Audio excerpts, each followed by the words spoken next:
So yun po guys, ayan magandang araw po sa lahat, especially po sa mga charity viewers po dyan ng PB Team at sa lahat po ng sobrang nagmamahal kay Krishna, Peking Koreana at kay Sir Paul, Pugong Biyahero.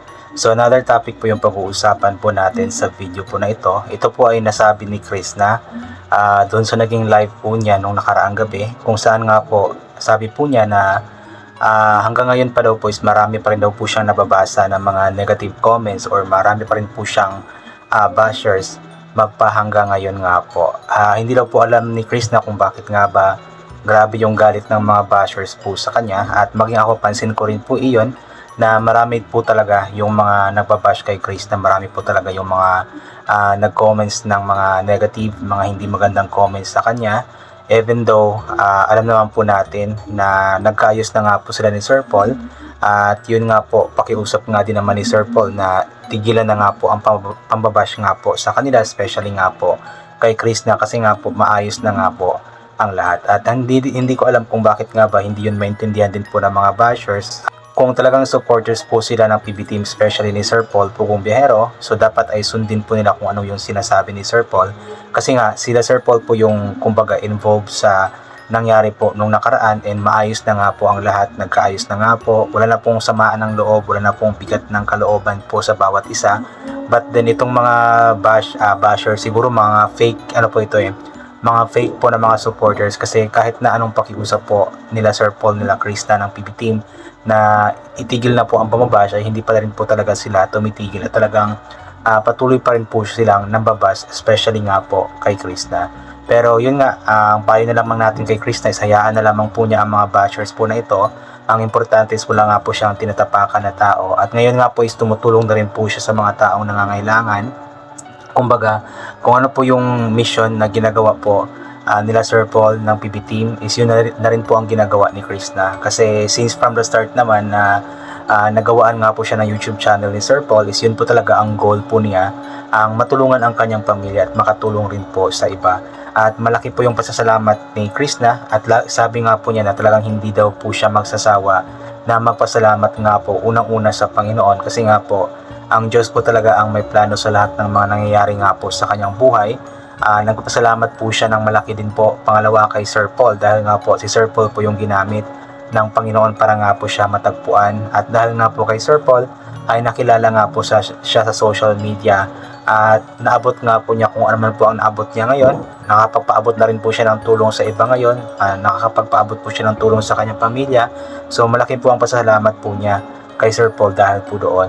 And of course, hindi po niya kinakalimutan na pasalamatan lahat po ng mga viewers, mga supporters po, mga solid talaga, na andyan palagi hanggang ngayon. Kahit na ano man po yung nangyari nung nakaraan, talagang hindi po siya iniiwanan ng mga solid po talaga na sumusuporta sa kanya. Kaya malaki po talaga ang pasasalamat ni Krishna. At alam po natin na ang isang YouTuber, isang vlogger, ang isang YouTube channel, hindi po magbo-boom kung walang supporters. Kaya hindi po talaga kinakalimutan ni Krishna na magpasalamat po sa ating lahat na sumusuporta nga po sa kanya. At sa mga sa mga bashers, alam ko na medyo para kay Krishna is mabigat po ang loob po niya sa mga pinagsasabi po ng mga bashers po sa kanya, pero andun pa rin po sa kanyang isip at puso yung pagpapasalamat din po sa mga bashers, kasi kahit papaano naman is nanonood pa rin naman ang mga bashers po sa kanya. Kasi hindi naman magiging updated ang mga bashers kung hindi po sila nanonood, di ba? So kumbaga, sabi nga po nila na the more bashers, the more earnings nga daw po, kasi kahit papaano is kumikita naman po ang isang vlogger dahil nga po sa mga bashers. Kaso nga lang, para sa akin, sana itigil na lamang po yung pambabash, dahil nga po hindi po natin alam yung pinagdadaanan ng isang tao just like Krishna. Hindi ko alam yung mga bashers, siguro baka walang kasiyahan sa puso. Talagang siguro nabuhay na lamang sila sa kamundong ito na puro na lamang pambabash. At wala naman dapat tayong karapatan na mambash sa isang tao, especially kay Krishna, kasi hindi naman tayo perpekto. Okay lang sana kung perpekto po tayo, yung hindi po tayo nagkakamali, yung para tayong Panginoon, para tayong Diyos ba na perpekto, walang pagkakasala, walang pagkakamali. Pero di ba hindi naman tayo ganoon, wala namang perpektong tao, so wala po tayong karapatan na mambash din po ng kapwa natin tao. Kaya sana itigil na po ang pambabash po na iyan, at love lang po palagi, positive vibes lang palagi po, para happy nga po ang lahat. So ito po, basahin po natin yung ilan po sa mga komento ng mga taong nagmamahal kay Krishna. Unahin po natin itong mula kay Emily Flores. Hello Krishna at MJ, lagi kayong mag-iingat sa mga misyon nyo.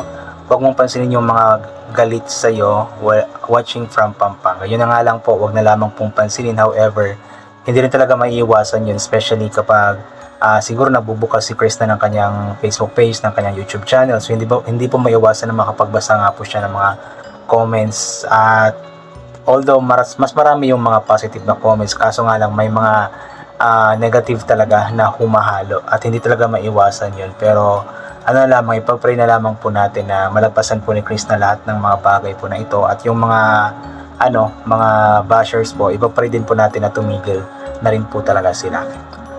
Linza, ingat kayo lagi biyahe, huwag pansinin ang mga basher, malungkot lang buhay ganun tao.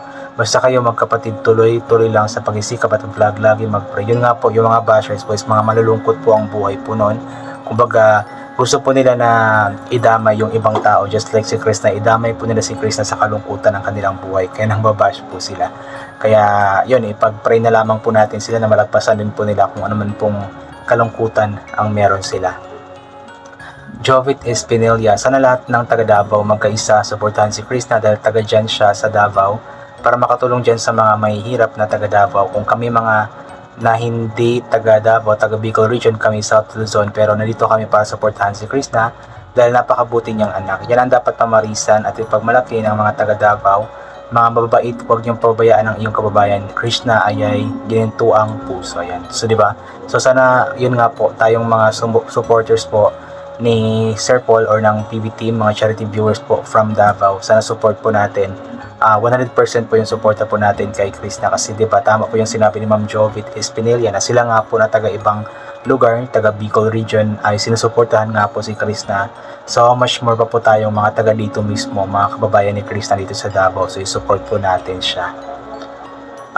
B. Woodworth, ayan, okay lang yan langga, Krishna, na sila ang galit at hindi ikaw ang may galit.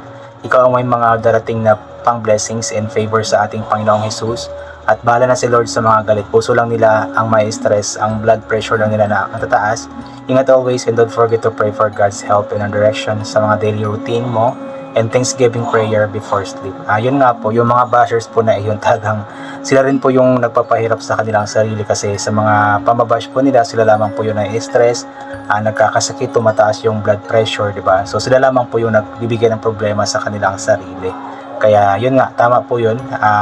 Mas okay po yung sila po yung galit kaysa si Krishna po yung galit, kasi nga po si Krishna kumbaga chill lamang po siya, although masakit sa kanyang puso, pero chill lamang po siya, kasi nga po ayaw din po niyang magbitaw ng mga negative na salita na makakasakit nga po sa puso ng iba. Talagang ganun po kabuti ang puso ni Krishna.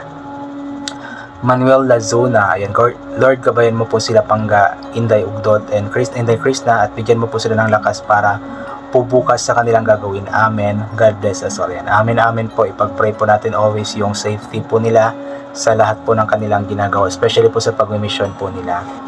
Mary Fee and Antoy, always positive lang, Krishna. Huwag mo intindihin yung mga basher na yan. Wala silang ambag sa pamilya mo. God bless sa inyong magkapatid. Yun nga po hayaan na lamang yung mga bashers po na yan na ma-stress sa kanilang buhay. Basta si Krishna patuloy lamang sa kanyang ginagawa na pagtulong sa kanyang pamilya at pagtulong sa mga taong nangangailangan at pagpapasaya po sa ating mga nagmamahal po sa kanya. From Ali, ayan, Krishna and MJ, huwag pansinin ang mga bashers, huwag mo basahin ang mga comments nila. Malaki ang problema nila sa buhay na hindi makontrol ng brain nila. Yun nga po yung problema po nila is dinadamay po nila yung iba. Kumbaga, siguro hindi nila ma-solve yung problema nila sa kanilang sarili, kaya nanadamay na lamang po sila ng iba, nambabash na lamang po sila ng ibang tao, just like ang babash nila kay Krishna. Lynn Maala, hayaan mo na sila mga nambabash sa'yo, Krishna. Ipasa Diyos mo na lang ang lahat ng may galit at nagbabash sa'yo. Mahal ka niya namin, Krishna, na sumusuporta sa'yo. Ingat ka palagi. Ipasa Diyos na lamang po talaga. Ipag-pray po natin yung mga bashers po na iyon, na mahimasmasan at umayos-ayos na po ang pag-iisip at laman ng puso para tumigil na rin po sila sa kanilang pambabash.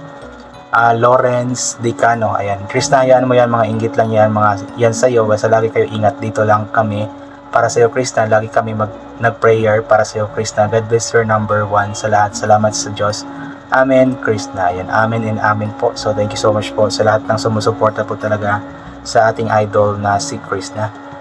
Erna Araujo, Krishna, mag-ingat lagi, daming nagmamahal sa iyo at magsusuporta sa iyo, basta wag kang makalimot kung saan ka nang galing.